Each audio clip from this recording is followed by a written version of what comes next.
The file you are about to hear has been thoroughly scrutinized by the Ethics Committee and approved by the O5 Council for release to trusted associates of the Foundation. This is SCP Unredacted.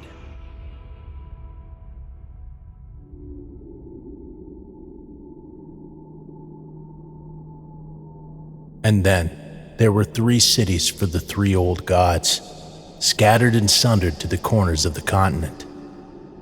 In the sands of the desert, with sun glinting off the metal, lay the sister Makan, with the first of the great Rams on her back. The fruit in the trees bore witness to the signing of the pact between the sorcerers and the brother Scarlet, giving rise to Momjul and Karar, resting in different realms on the land. And at the edge of all of Adytum curled the rotting corpse of the sister Yaldabaoth, until the misstep of a wayward slave revealed her. And of course, there was the 4th, but of them we will not speak. The BLACKSTAR looked over his hordes at the great walls of AMONI Ram, lying sundered and broken in the distance, and frowned.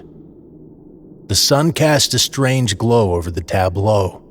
AMONI Ram's golden tower shone, even through the smoke of the shelling. The camp was set up some distance away from the walls proper. Soldiers massed around bonfires, drinking and cavorting, celebrating the shattering of the city's east gate, which had given way under the artillery some hours ago. The mostly human among them slept in preparation for the horrors tomorrow's incursion would bring. All stiffened and rose to their feet when their commander exited his tent. There was a stiff night wind coming in across the desert. It ruffled his hair and sifted through his beard. He took a seat on the sand dunes, his back to the battlefield. AMONI Ram's gates were broken, but the siege would not be over tonight. He looked up at his moon. The sun was still up and would be for some time, but the moon he looked at was not the same moon that would rise in several hours. It was an ugly thing high in the sky, impossibly round and dark, like staring into a bottomless pit. Around it, a soft corona of red light, glowing through the smoke and haze drifting from the city walls. When he looked at it, he could hear his own blood pounding in his ears. He put his hands together, bowed his head, and prayed to it, thinking back to the first time he had seen it. He must have been young. Yes, young. Not a child, but not yet a proper man. He had lain with his woman, but he had not yet killed with his bare hands. He had been a farmer, or a fisherman, perhaps. After so long, remembering his life before the moon was like remembering a dream from the night before. A handful of details, mired in uncertainty and confusion, picking apples in a fog-ridden field. He was young, and his father had also died young. He had never been taught of the proper way to address a god, should he find himself unlucky enough to be in one's presence. As is the nature of such things, this was exactly where he found himself, out, doing the simple acts of man when the time escaped him. Caught up in the act at hand, he found the sun on the edge of setting and home nowhere in sight. Only unfamiliar, menacing surroundings. Fear gripped him and froze him. Naked in the eyes of the predators, he scrambled up a rock face and into a small cave overlooking a beach. The water was cool and still that night, and the waves had long since retired. The sun fell into the abyss, and in his hole he felt sleep grasp at his frayed nerves. He pushed it, and by the time he realized it had overtaken him, he was already asleep. And he dreamt. He dreamt of things long past, of the first men capturing fire, and of things yet to come, of a massive place in a land unknown, of war on a scale yet unheard of massive hordes and steel armies clashing at the base of a mountain that would collapse, crushing them both, of himself hefting a black saber and bringing it crashing down to Earth, sinking the world, of unchecked destruction and agony. As he dreamed, he smiled. He opened his eyes and things were different. He was lying by the shore of the beach. The sun had vanished and the night was dark. Not the soft blue darkness of moonlight, but of a colder, more watchful darkness. He looked out over the water. The reflection of the moon on the sea was warped and twisted, spreading every which way like a dying hand. And looking into the sky, it was. The twisted moon furled and unfurled, looking down at him, bathed in its red light. It invited him to join it, and so he slipped from the sand and waded into the warmth of the sea, into the reflection of the moon as it drew closer and closer. He felt it grasp him and slowly snake up his chest, around his throat. It reached an arm out and whispered in his ear explanations of the scenes he had seen in his dreams, that he was destined to greatness, something far greater than the life of a fisherman, that the world needed a warrior, a champion, something to defend it, someone capable of killing in the name of, but that it could offer him things: safety, power, control. He thought of just how a few minutes ago the darkness had frightened him, assured him of his own demise. He thought of humanity, a fledgling species, scattered across the world to far east where the sun rose. He thought of the legends he'd been told as a boy, of heroes that rose to the call when no one else would. Those brave few who received the opportunity and shaped the world in their image, kings and conquerors.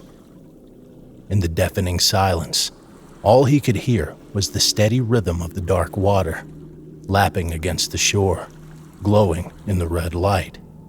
Overhead, the black orb seemed ever closer, approaching him curiously, the shimmering tentacles groping the edges of his being. He whispered out a soft answer, and the moon smiled. It withdrew for a moment, and in that moment, he suddenly heard something else, something fast, violent, angry, rushing through the water. Something underneath him. Something wrapped around his ankle and pulled him into the depths. The dark serenity flipped into violence. He thrashed, blind like a sick dog, throwing his arms in every direction as he was shaken back and forth. His lungs screamed and the water poured into his mouth, nose, ears. His mind cleared, and as he fought against the current, he became aware of a voice somewhere deep inside his mind. Yes, struggle, it said. Struggle is the natural form of creation. And so he struggled, beating his fists against whatever was gripping his ankle. This is the chaos of the primordial womb. You are not thinking of morals or principles or mighty laws. He felt his fingers scrape against something hard and solid, a scale perhaps. He wrapped his fingers around the edge. They are all extraneous. There is only the inescapable cycle of violent struggle. This is how we all come into the world. This is what the world is. He pulled, his muscles screaming and dying. He pulled as what remained of his vision began to blacken and fade. He pulled until it gave way with a disgusting pop and the grip slackened. Survival is the only law. He felt himself float up, back to the surface. His head broached the water and he breathed in deeply. The water was as impassive as ever.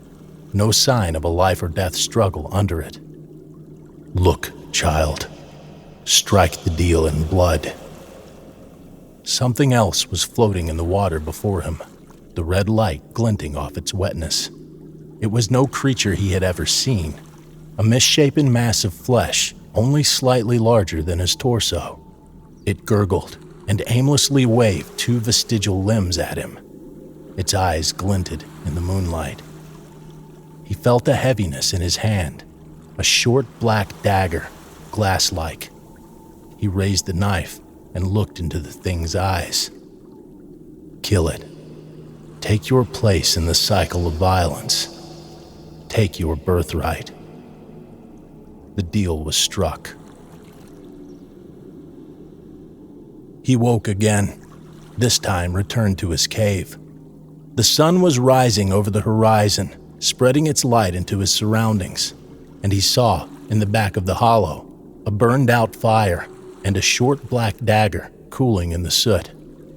It sung to him, and in the song a fable could be heard, one of a rising sun and a falling moon, and of the moon's rise as the sun ran past the horizon. He put his hand around the hilt and felt a presence high in the sky, whispering one thing. Welcome, BLACKSTAR. Hundreds of years later, he sat on the sand dune with his complement of guards at a respectable distance.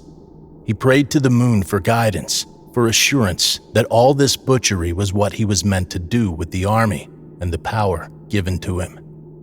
The moon stared back at him impassively, daring him to show weakness and fear again. None came. The BLACKSTAR's eyes narrowed and his gaze hardened. He stood, turning his back against the emptiness of the desert. On the horizon, AMONI burned. The Mechanite Empire would fall, and the BLACKSTAR would be the one to bring it to its knees.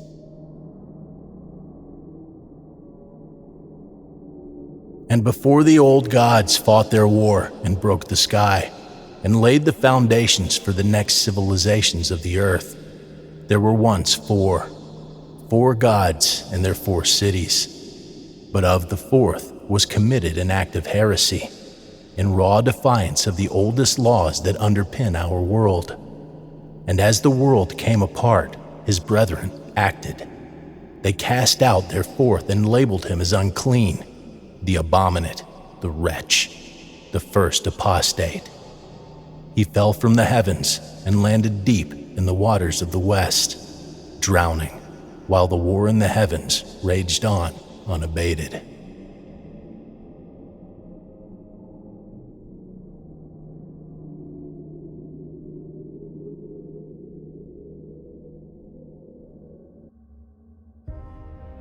Thank you for listening. If you like what you hear, join my Discord community, hire me on Fiverr, or help support me by becoming a patron for as little as $3 a month.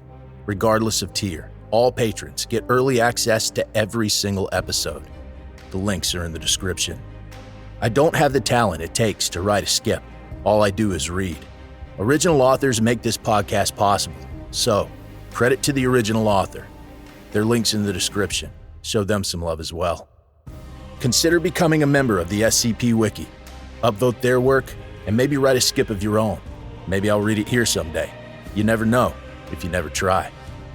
The content of this podcast and content relating to the SCP Foundation, including the SCP Foundation logo, is licensed under Creative Commons Sharealike 3.0, and all concepts originate from scpwiki.com and its authors.